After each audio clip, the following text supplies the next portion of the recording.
has started to quicken, and I'm so grateful for your engagement and participation tonight. In the college office, we know that the cost of tuition and housing is a concern for most applicants to college. The steps needed to apply for financial aid can feel complex and tricky this year, especially with a new FAFSA that won't be ready until December. Tonight, we have brought in two specialists to help clarify the process of applying for financial aid and to provide their insight and advice. I am so delighted to introduce JP Schmidt and Dan Bissig, our presenters for the evening. JP is a former financial aid director who worked alongside the admissions office at the University of Southern California. He was the face and voice of the financial aid office as he traveled all over the country for admissions recruiting events to help explain how families can afford college. Ever since 2001, JP has helped thousands of families qualify for more free money with his inside experience.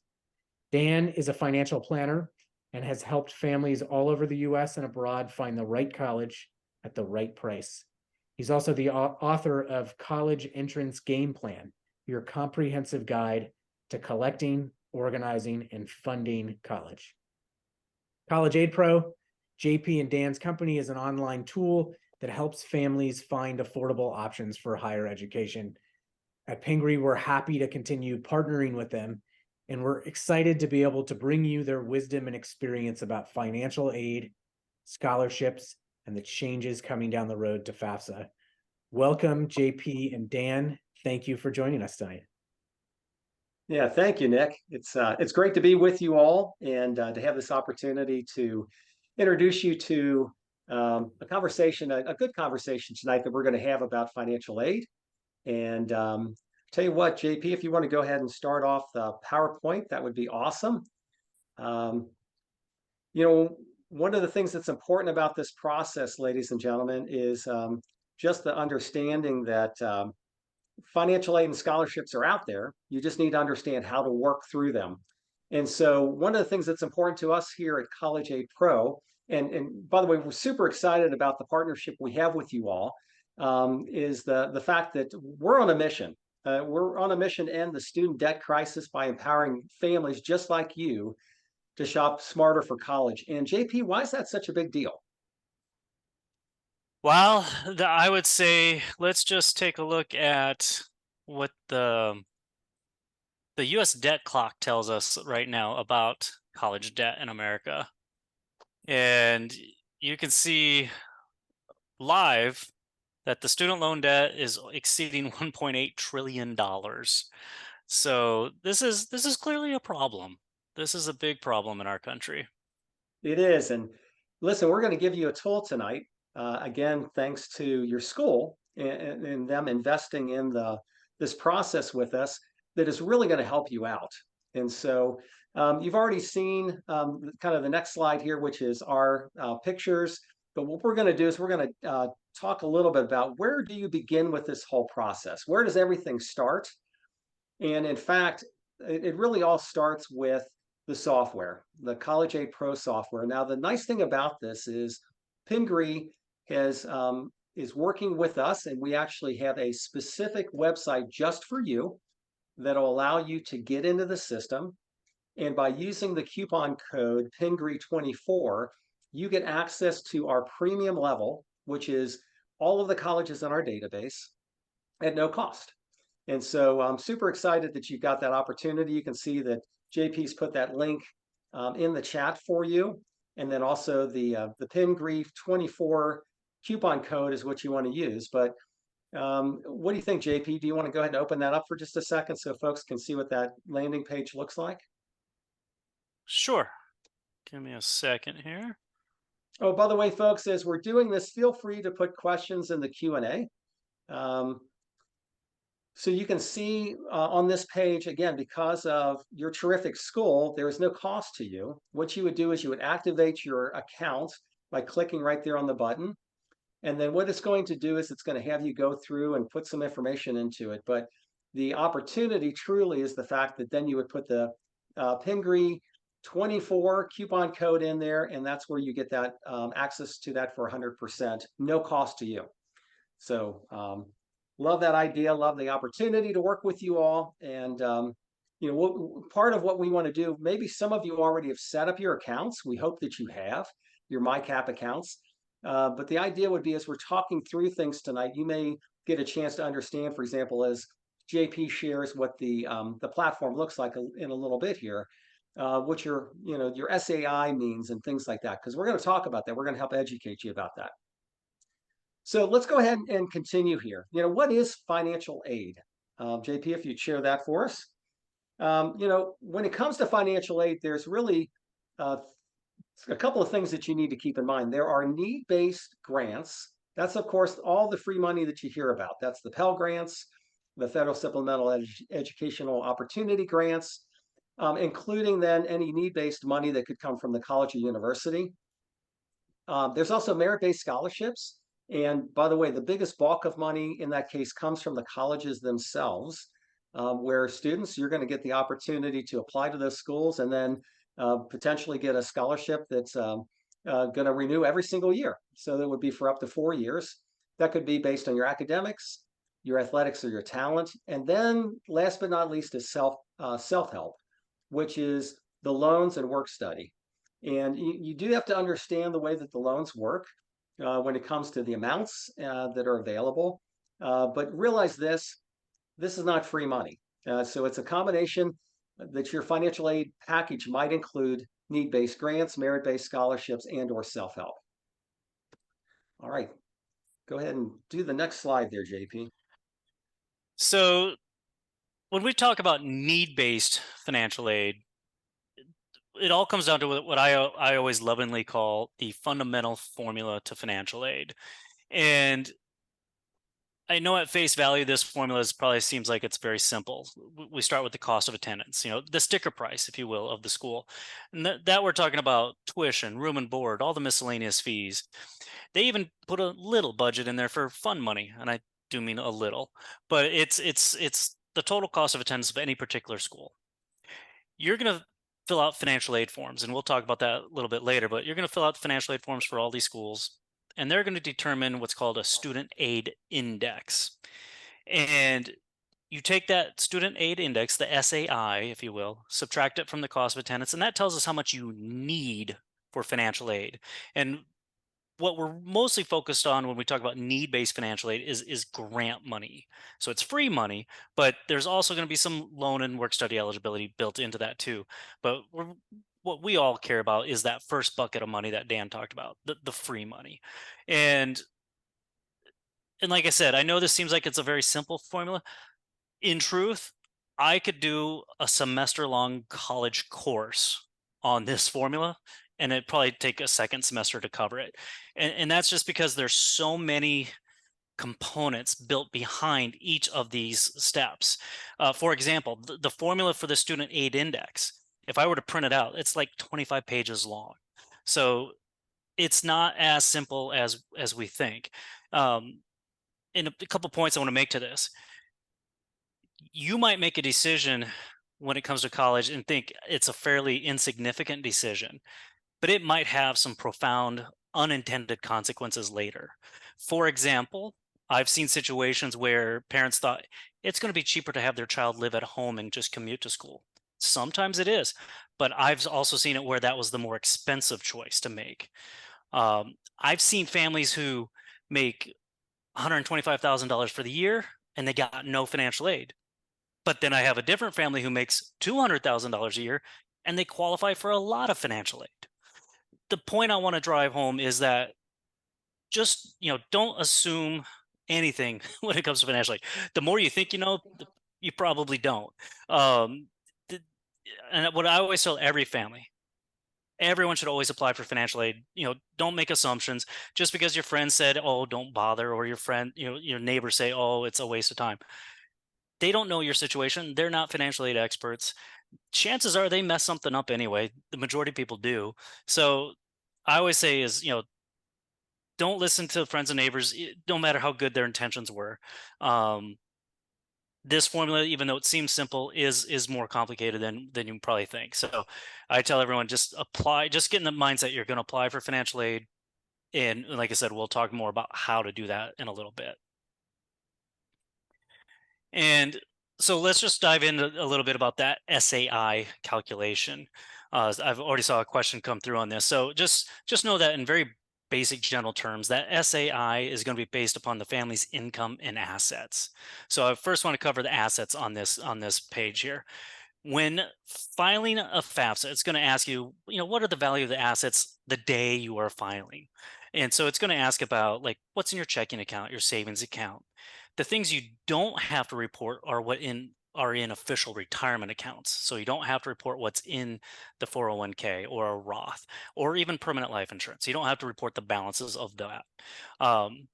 When it comes to real estate, you're going to see that when it specifically your primary home, you don't need to report that on a FAFSA, but you would be required to fill it out on a CSS profile. Also, when it comes to assets, the things you need to think about is if it's an asset in the student's name, and there's really not too often, that doesn't happen too often, but maybe like an UGMA or an UTMA account, that's going to get assessed at a higher percentage than if it were in the parent's name. And so what's typically in a parent's name, I'd say 529 account is the most common thing. So a parent's asset is going to be assessed at a lower percentage than a student's asset.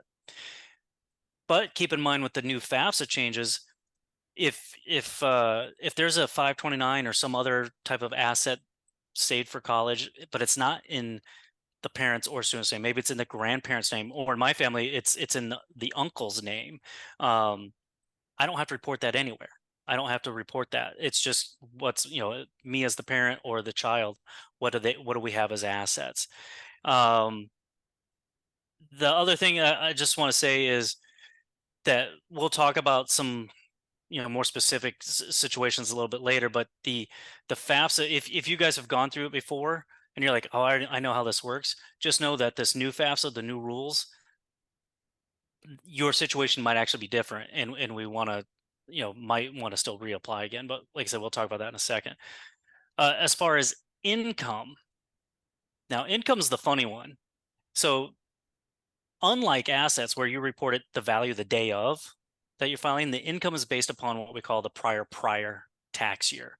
So for anyone here that's a parent of a class of 2024 graduate, you're going to be using your 22 tax returns. So it's essentially 2 years behind, and it's going to be obviously focused on your income that they're picking up on.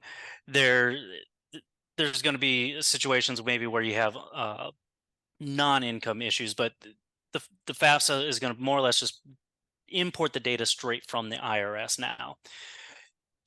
Students are allowed to earn up to $9,400 without it impacting that SAI calculation. So if they had a summer job and maybe they earned $7,000 over the summer, that's fine. It's not going to negatively impact that SAI calculation. Parents, I often get asked like, hey, does the FAFSA take into account our expenses or our debts? The simple answer is no. What they do is they give you an allowance based upon the state you live in, the size of your family, and that is going to more or less be like, hey, this is what we say you can is protected for your income and expenses. Now, this isn't technically accurate, but what I always tell families is that allowance is fairly similar to whatever poverty guidelines are for qualifying for food stamps. So it's not a huge allowance by any means, but that's essentially how the formula works across every state in the country here. So they're going to give you an allowance on your income based on your size of the family and everything like that. And the final point I just want to make is that I saw it today, and it gives me the heebie-jeebies. I saw an ad on Facebook, and Dan, you probably have seen these too, but I saw an ad on Facebook where they're like, and in 5 simple steps, we'll cut your EFC in half, or now called SAI in half. And I want to like update your terminology, but anyway, we'll cut your SAI in half. And as I put on my financial aid hat and go, okay, tell me how you do this, and I go through it. I watch their little video, and I watch the little examples, and they come up with the most unrealistic, ridiculous scenarios where it's like, you put $1 million in your kid's account. we'll move it out of your kid's account. Well, yeah, okay, that's easy. It's these crazy examples, but so I always caution you that anyone who focuses on just like, we'll cut your SAI, we'll that's only, I mean, there's to a certain degree you can do that. Absolutely, there's some strategies, but it also has to take into account, does the school give you money? I could spend a ton of time and charge people and say, yeah, I'll cut your SAI, I'll cut your SAI. But if you're applying to schools that don't give financial aid, there was no point to it. We should be looking at a different avenue, a different strategy. So, and that's something I think is, and we'll show, but I think that's one of the powerful uses of this MyCAP tool that you guys now have access to, is you'll have a better sense of, does it make sense to focus on the SAI calculation, or does it make more sense to focus on something else? So that's my little rant, if you will, for today, because again, I saw an ad like 20 minutes before we got on, and I'm like, anyway, Yeah. Up to you, Dan. Thank you, JP. Yeah. So, I mean, you may be sitting there as a family going, well, we're not going to qualify for any need-based aid. And by the way, I would suggest to you in every single case that every family, as a backup plan, should indeed submit the financial aid forms, at least the first year, to make sure that you've got it covered in case things happen alike. But here's the thing: if you truly aren't going to qualify for any need-based aid, then where else can we find money? Well, without a doubt, the very best opportunities with Merit Aid. And the competition. What are we talking about here? Well, you need to know that there are indeed scholarship opportunities out there.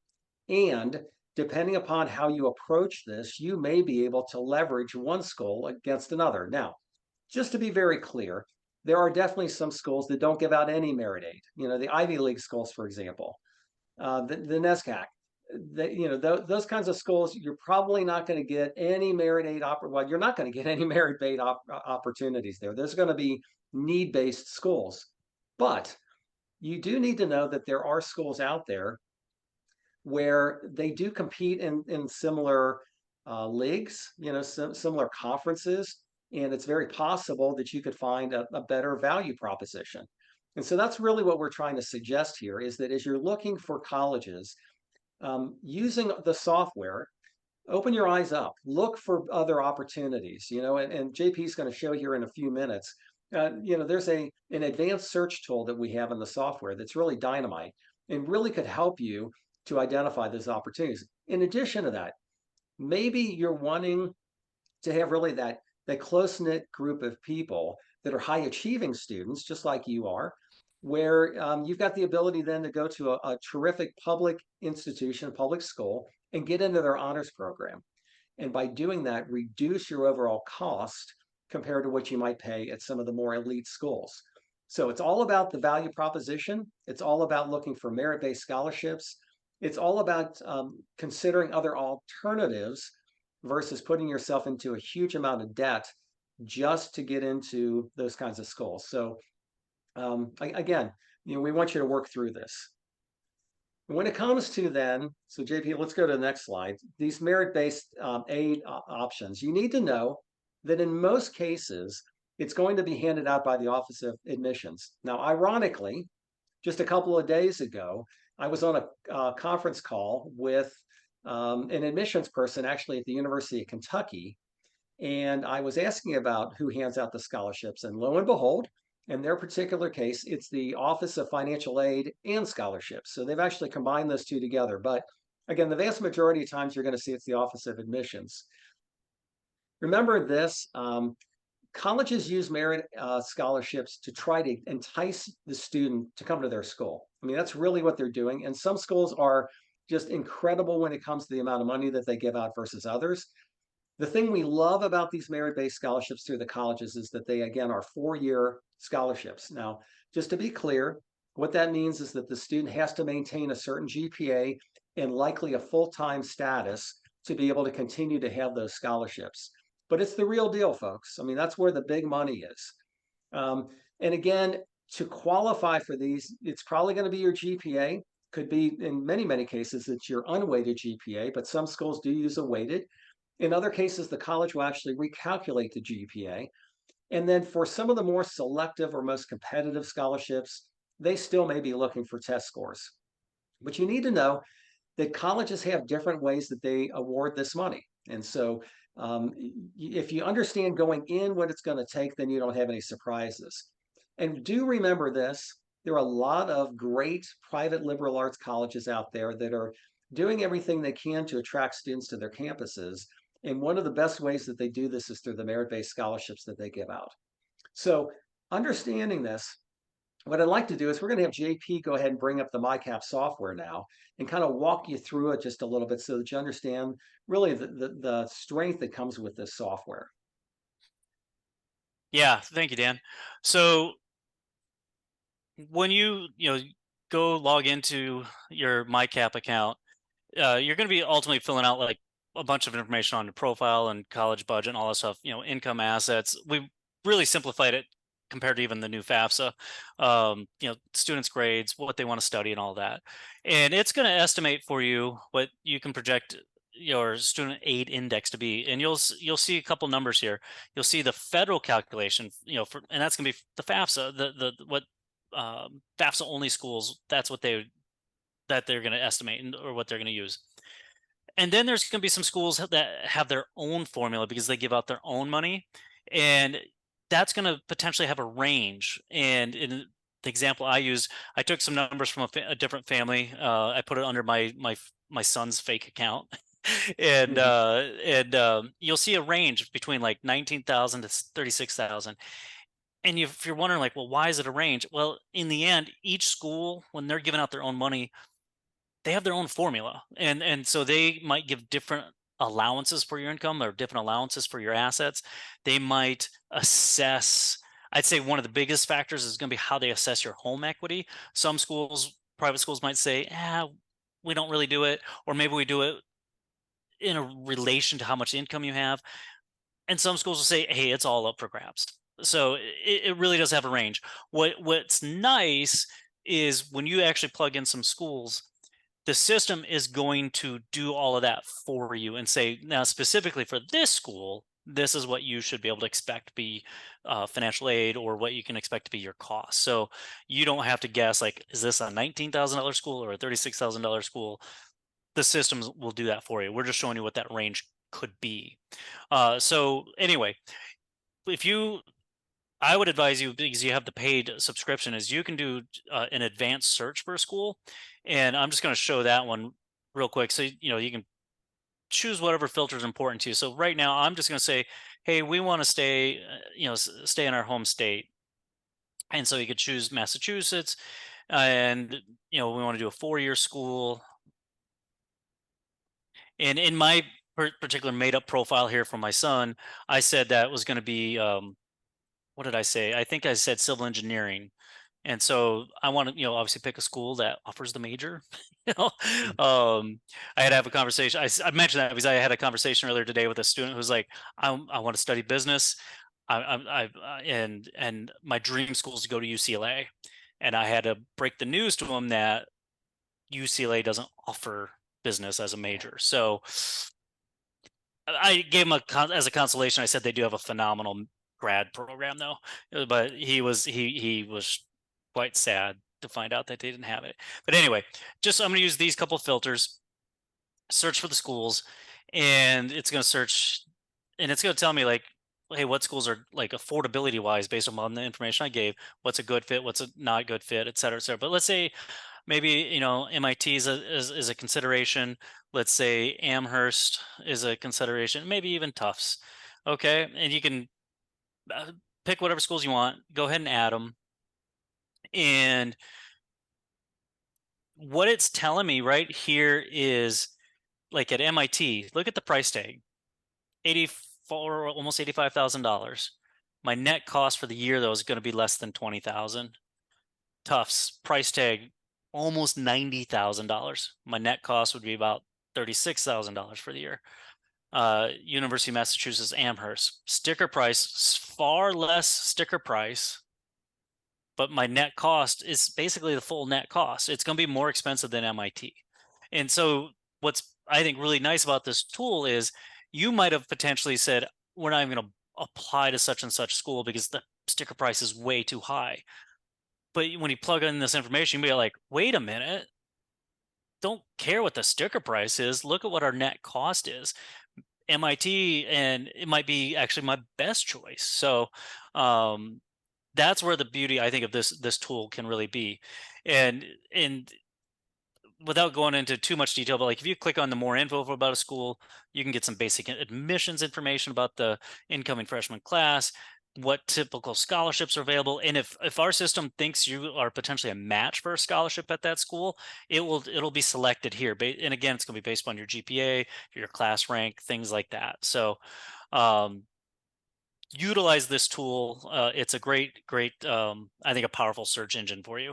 And before I turn it back over, I'm just curious: is in the people watching here, anybody have a school in mind? If you have a school in mind, you can throw it in the Q&A if there's a school you want to see, and I can pull it up for you.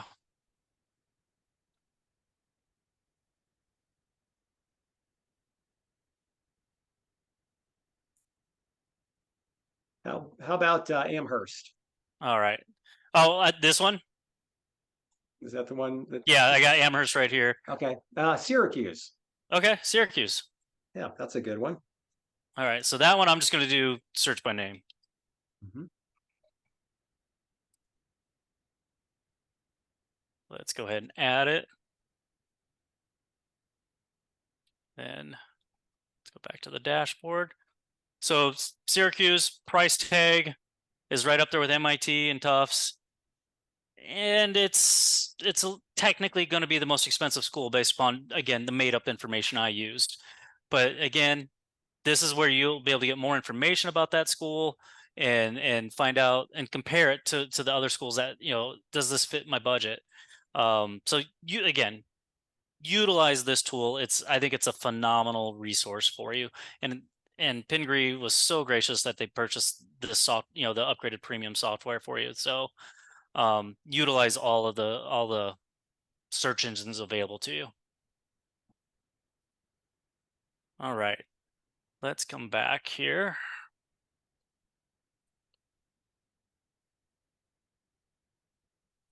So let's now talk about if you will, the basic process of applying for financial aid.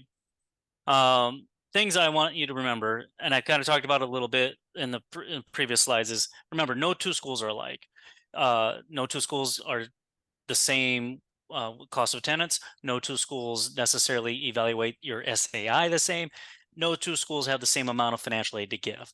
So I'm just going to hammer the point here is, don't make assumptions. Apply for financial aid the first year.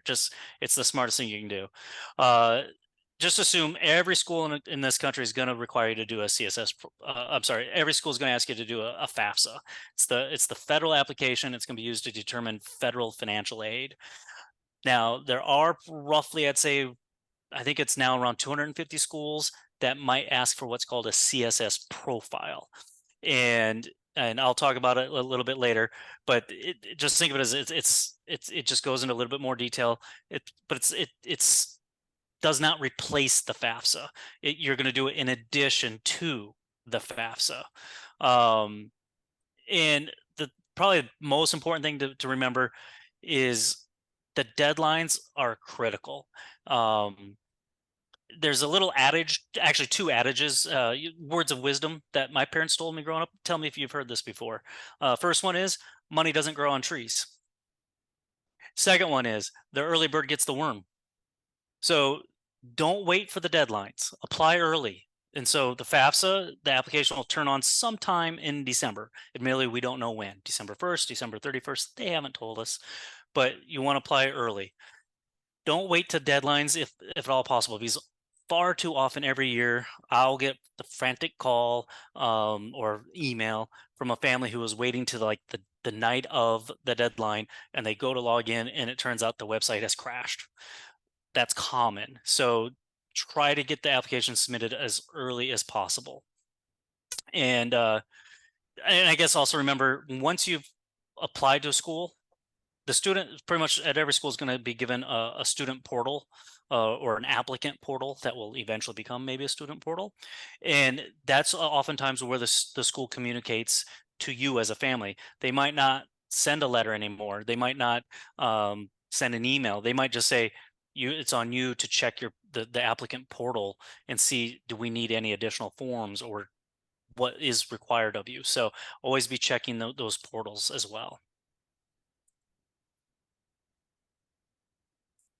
All right. So how do you start the FAFSA? Well, it's real simple. You can Google it, of course. You can see the link that we have right here on this slide. Again, it's already been talked about the fact that this year is going to be delayed until December 2023, maybe even a little later. JP already mentioned it's based on the prior and things like that. One of the things that we ought to talk about here, and it's something actually it's going to come up on another slide, is this whole custodial situation. Just understanding who is it that's going to be doing this. And just so we're clear, the student needs to set up their own FSA ID. You can see that here as far as creating that. So they're going to set up their own FSA ID. And one parent is going to set up an FSA ID for the FAFSA. So those conversations could be unique when it comes to which parent is going to come into play. And I'm not going to take away the thunder on that. We'll talk about what's happening with the new changes that have happened because of how divorced families are handled. But just know this, again, and I talk about this all the time, make sure that you're selecting the right person to do this. And truly, even in a standard household, make sure that you're picking the right parent to fill out these forms. I could tell you kind of a horror story of a few years ago where a father accidentally used or mixed up social security numbers and dates of birth between the student and the parent. And oh, what a mess. Yeah, JP, you know what I'm talking about, right? Yeah, It took scary. weeks to resolve that problem. So you've got to be very careful about making sure that all the accurate information is put in there, so that you're getting the correct financial aid offer at the end of the day. So be very, very diligent about that as to who's going to be involved in that. But again, FSA ID, one for the student and one for one of the parents.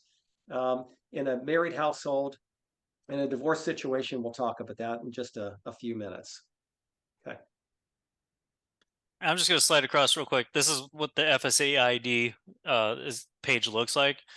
So you can create an account, get started, and as Dan said, the student's going to do it. If you have two kids in college, or maybe you have twins, they're both going to college, they both need to do it. The FAFSA is their application.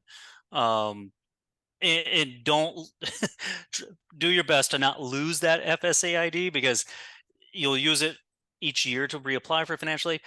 The student uses it to apply for the government loans. If you use a parent loan, you're going to use that to apply for that. So it's a very important ID that you will keep with you for quite a while. Put it someplace safe.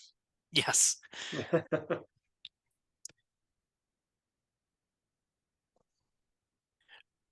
Dan, you want me to tackle this one? The 6 critical FAFSA mistakes, or do you want to take it? Oh, I can do this one. Yeah. Okay. All right. So here's the thing, folks. Here's what we're dealing with here. Number one, we see this happen all the time where families inadvertently read the question that talks about their investments or their net worth, and they put in the retirement savings in there. And by the way, JP mentioned that earlier, but it happens all the time. You've got $200, $300, $500,000 sitting in that 401k plan, and you accidentally put it in when you don't need to. So be careful about that. Again, the home equity, the same situation, those 529 plans that JP already talked about. Here's the thing that you do need to know. Don't assume, as it says, that your SAI, your student aid index, is what you will actually be expected to pay. Why do we bring this up for you? Because I think families get really confused with this. They see the dollar amount and they think, oh, that's it. That's all we're responsible for. And yet, as he explained earlier, every single college is unique when it comes to how they package things and how it works. And so we've got to be super careful to understand this is kind of the starting point. This is a starting dollar amount.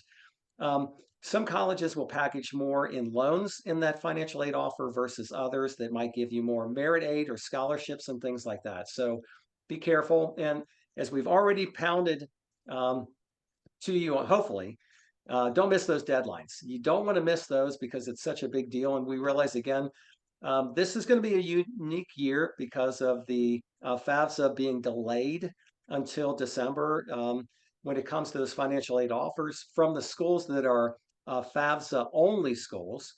But when it comes to this whole conversation, for example, about early decision and things like that, you may be sitting back going, what are we going to do? And in fact, JP, we had a little conversation about that before going live. Understanding that they're likely going to lean on the CSS profile, correct?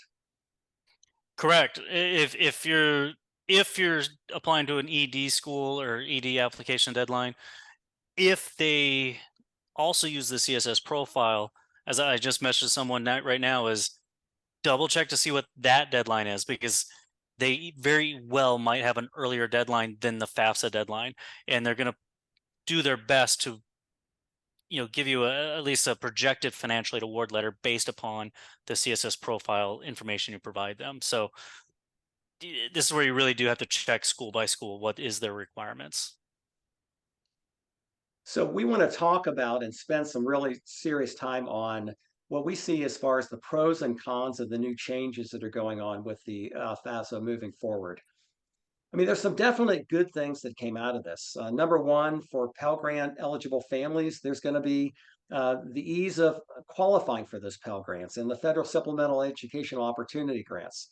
So, if you're a low income family, that's going to be a plus. We love the fact that they've actually reduced the number of questions down. It's actually down to 36 from 108, which is a big deal. In addition to that, if you're in a situation where you are divorced, child support in the past was considered an asset, meaning it counted, moving forward, let me clarify this. Moving forward, it's going to be considered an asset versus income. Let me explain what that means. In the past, it would have counted in anywhere from 22 to 47% against financial aid. So the nice thing about it is, in this particular case, it's now going to count at worst case from the federal side at 5.64%. That's a win, folks. That's a big deal. Also, most untaxed income has been eliminated from the formula. And again, this is a big win as well.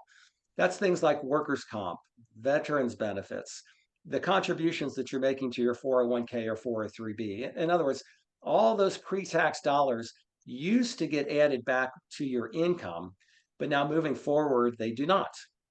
So love the fact that that's going on.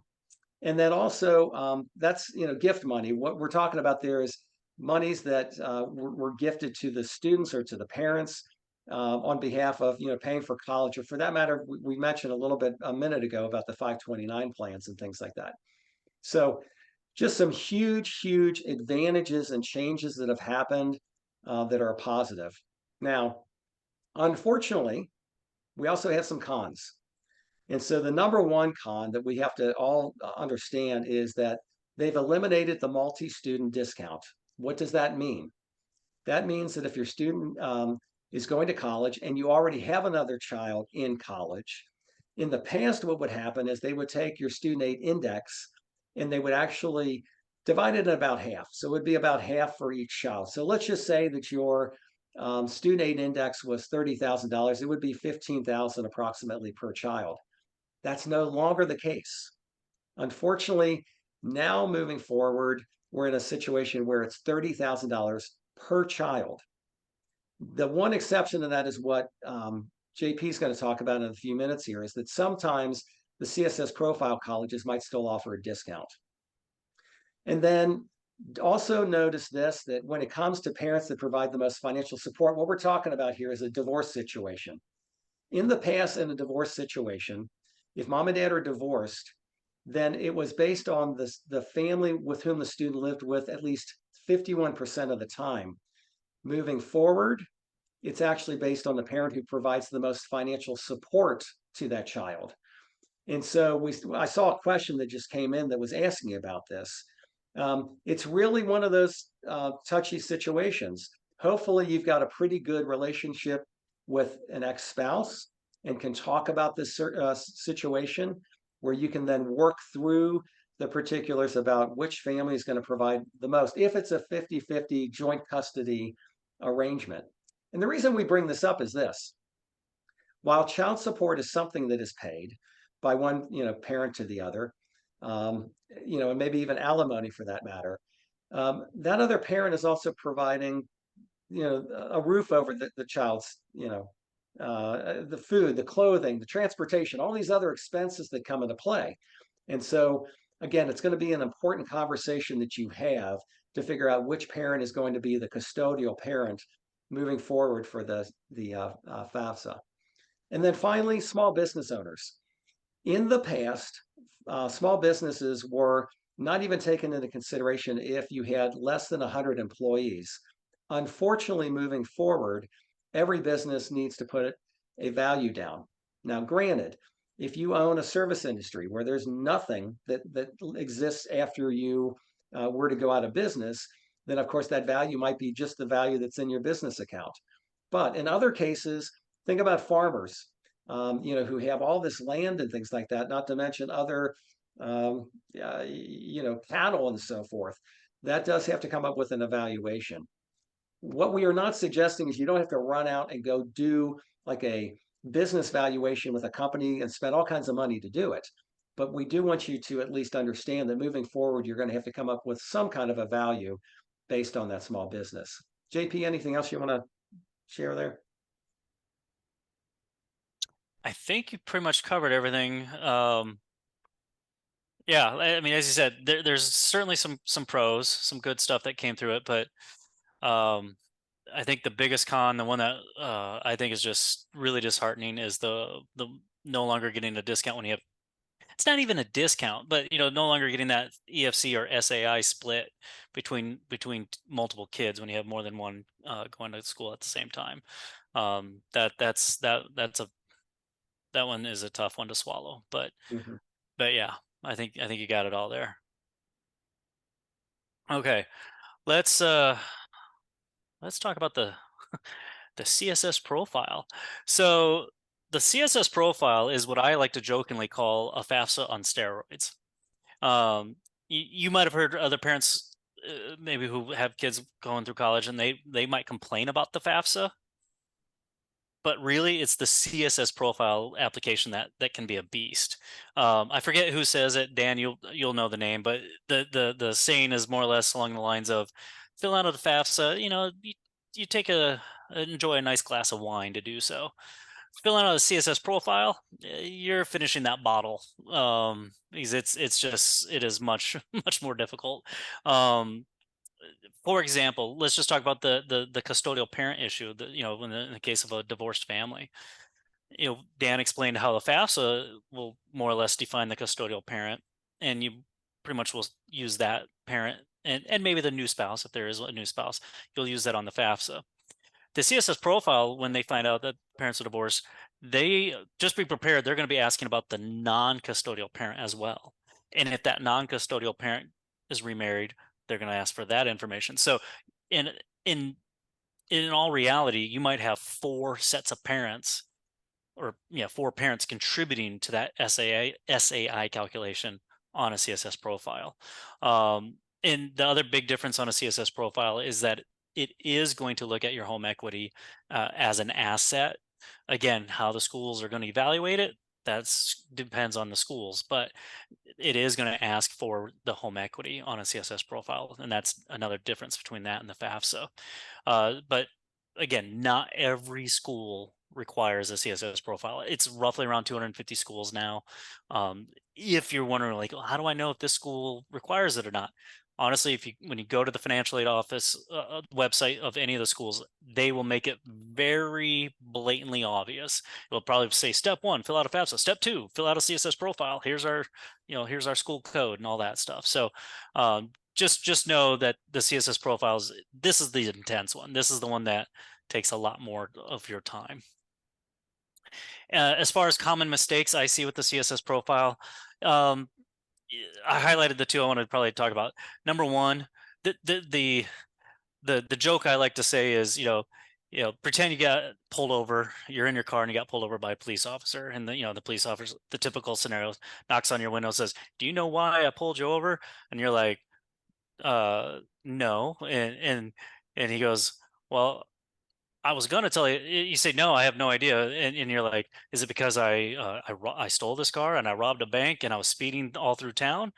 And he's like, well, no, I was just gonna tell you I have a broken taillight. Like, don't answer questions you don't have to answer. And so you'll see on a CSS profile, a lot of questions you can say they're required, but there's going to be potentially supplemental questions from the school and it's not required. Don't feel obligated to answer those questions. Only do the ones that are absolutely required. And then the fourth point I want to share a personal story with. So back when I was a director of financial aid, I had a family come to my office after the May 1 commitment deadline, say we got to come to this school. They committed to our school, but it's before school starts, and they're like, we want our child to come here. We cannot afford it based upon the financial aid you gave us. Now, we gave them a lot of financial aid. Back then USC price tag was around, I want to say it was about $45,000 a year. We were giving them $35,000 of aid, and that's because we said their contribution was $10,000. However, when we did the numbers, fill out the the FAFSA and the CSS profile, their contribution, the math of it really was only about 2,500 to 3,000. So they were like, we can't afford that 10,000. And I was like, geez, why are we using 10? Well, when I pulled up like a digital copy of the CSS profile, this question, it asks like, how much are you willing to contribute towards the cost of college? They wrote 10,000. They manually did that. So our computer system just automatically used that figure as opposed to what it really would have been calculated. And I asked them like, well, why did you put 10,000? That's clearly too high. They were concerned that they would not be admitted if the admissions saw how much money they needed. And in a case, is it true that some schools are admissions are what we call need aware? Yes, there are some schools that are need aware. I have a friend who works at one of those schools who in admissions who is a need aware school. And I've asked him in the past, like, why do you guys care? Like, what are you doing it to discriminate, against the needy families? And he said, honestly, in their case, that's not the point. He goes, they know their school doesn't have much financial aid to give. They just don't have the funds to give out. And so what they don't want to do is potentially admit someone who would just go into way too much debt to make it work somehow. And so they were trying to look out for their financial future. And I get that. Now, are all schools altruistic like that? Probably not. But I'm going to tell you is don't overestimate that answer when you see it on an application. What I would personally do is, again, use the tool that you now have access to in MyCAP. You put in your information, and you saw the made up example I used, and it said the SAI calculation on the low end for an institutional was like 19,000. I'll take half of that or a quarter of that, I'll just make sure I lowball it, and so that I don't potentially overstate what I could afford, and potentially negatively affect any financial aid eligibility. All right, so let's talk about appealing financial aid. Here's the basic steps if you're going to appeal. The one thing I'm going to add to this is I can't stress enough is the importance of documentation if you're going to appeal. It doesn't matter how moving a story you can tell the financial aid office. If you can't document it, they can't do anything about it. So always know you have to be able to document the reason why. And there's multitude of reasons why. And I'm not going to get into everything right now.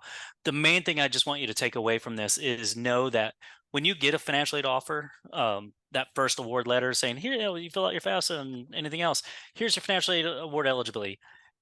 That's not necessarily the final offer. There are times when it makes sense to submit an appeal. And so if you're that DIY type of a family, I would encourage you to say, before you just go do a financial aid appeal on your own, later in the year, we do offer webinars about how to approach appeals and make them more successful. I'd keep an eye out for an email about those kind of webinars, but they are available for you. All right. So, Yeah. yeah. So here's the thing, folks. as you can see, I mean, we've talked about a lot of important things. Hopefully you've gotten a nugget or two that applies to your own family out of this presentation tonight. But one of the concerns we have is that you might sit this stuff aside and not take action on it. And truly, we want you to keep the ball rolling. Do everything that you can, because here's what we do know: those deadlines really do drive everything. And so JP's put this poll up for you to be able to plug in whether or not you could use some additional help. That's one of the things that we do offer, is that there are one-on-one hourly meetings that are available, as well as a more comprehensive approach to it. We call it the Wake Me When It's Over. And the whole idea there is, if you're saying, we don't know where to start with the financial aid forms, or do anything with the appeals process, or whatever it might be, we can absolutely help you with that.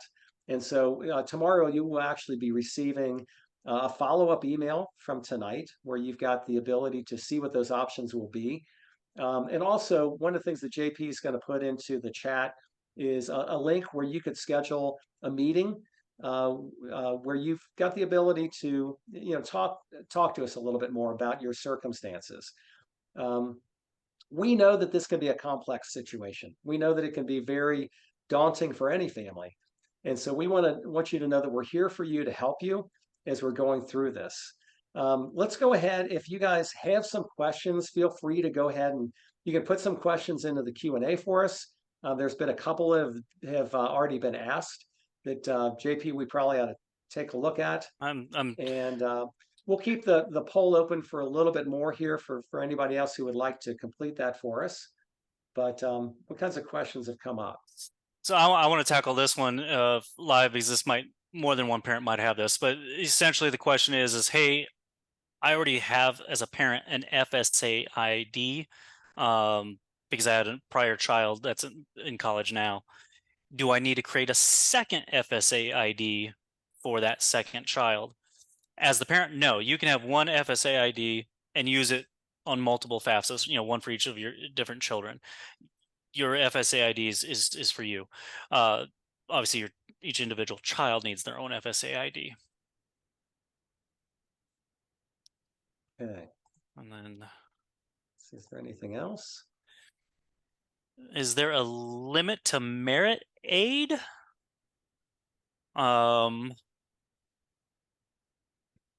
Depending on the context of the question, I'm going to say technically no. And here's my real life example. We had a family, back when I was at USC, I had a family who the child qualified for a true full ride scholarship at USC, tuition, room and board, all covered. Very rare. Those don't exist much anymore, but it existed. That child earned that. In addition, they had some private outside scholarships on top of it. So what I had to do is in order to kind of keep it all, I had to get admittedly a little creative and how to adjust their cost of attendance figure, that budget, if you will, and inflate it so that I could incorporate and add as much of that outside scholarship as possible without affecting the school's financial aid. So in a way there's a limit, in a way there's not. I hope that helped. Mm-hmm. Yeah, you hear all the time about young people that are applying for private scholarships, as well as the scholarships that they're getting through the schools. Now, one thing that the JP mentioned, you do have to report those to the school. So that's part of the understanding. And there's a reason for that. There's a possibility, and we don't like when this happens, but when a college might unfortunately take away some of the good money, the free money, if you've gotten outside scholarships versus the debt money. We hope that doesn't happen, but unfortunately that is a possibility for some colleges and universities, right, JP? Absolutely. That's another great scenario that I don't like to get in the weeds too often in a presentation, but yeah, like let's say the cost of a school is the cost of attendance is 40 grand. You needed, I'm making this up, you needed 30 because you had an SAI of 10. And if you're at a great school that is generous with financial aid, they give you, the government loan, government work study, if available. and then let's say that added to 5,000, and then they give you 25,000 in grant money, hence you got your need of 30 met, and then, oh look, I got this outside scholarship for $5,000. At USC, what we would do is we're like, okay, you can't get more in quantity, but we can try to improve your quality. We would, in essence, use that outside scholarship and buy out, if you will, for lack of a better description, buy out the government loan and work study, and let you have better quality. It didn't really help so much with the parents with their contribution. Now, but I've seen schools where they maybe met all the $30,000 need, and they say, oh, you got that outside scholarship? Hey, that's cool, great, wonderful. We're just going to take it off our grant money. It did you no good. And it's like, why did I do this? And then, not to complicate, but I'll give you a third scenario. Sorry, Dan. You're needed 30, but the school just doesn't have the money. They give, you get the 5,000 in federal aid. Maybe the school gives you $5,000 in grant money. So there was still a gap of what you needed of 20. Okay, that outside scholarship goes right on top, no problem. But that's really because they shortchanged you. They didn't meet your need to begin with. So hopefully that makes sense. Yeah, that's good. We do have a question here that's about 529 plans that are in the grandparents' names. And I'm glad you're asking about this because, again, we touched on this earlier, but in the past, grandparent 529 plans, when a distribution would take place, was considered income to the student. The good news is, moving forward, you can put as much money as you want to into a grandparent 529 plan, and it will have zero impact from the federal side. I want to be very, very clear about that. It's strictly the federal side. So if you're applying to schools that only take the FAFSA, if you're looking at schools that take the CSS profile, they're going to likely still, they're going to ask for that amount, and you're going to have to disclose that. And then that's going to be looked at as a resource to help pay for college. So it's a big win in the federal side of things.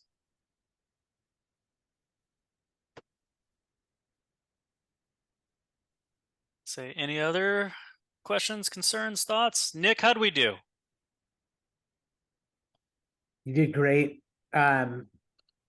Really great job, JP and Dan. Thank you very much. I just put in the chat there just a list of the schools that require the CSS profile. I Googled CSS profile schools, and the first hit is from the College Board, and that's the company that makes the CSS profile. So that's what you want to go with. It's useful to kind of have that link bookmarked on your laptop going forward. And then the other question about deadlines for the CSS profile, every school will be different, and you have to just look at each school's admissions site. Generally, the deadline is the same as the application deadline. So if you're applying ED, it may be that the CSS profile is due on November 1st along with the application. But check each admission site. Anyway, thank you all for coming and engaging tonight. And thank you again, Dan and JP. That was awesome. A lot of information. Folks, I really want to encourage you to check out the College Aid Pro tool. It's right now in this kind of time of uncertainty regarding aid packages. We're lucky to be partnering with College Aid Pro and to have it available to all of our families. So check that out. Thank you again to everyone for joining us tonight. I hope everyone has a really good night. Be well. Night, everybody.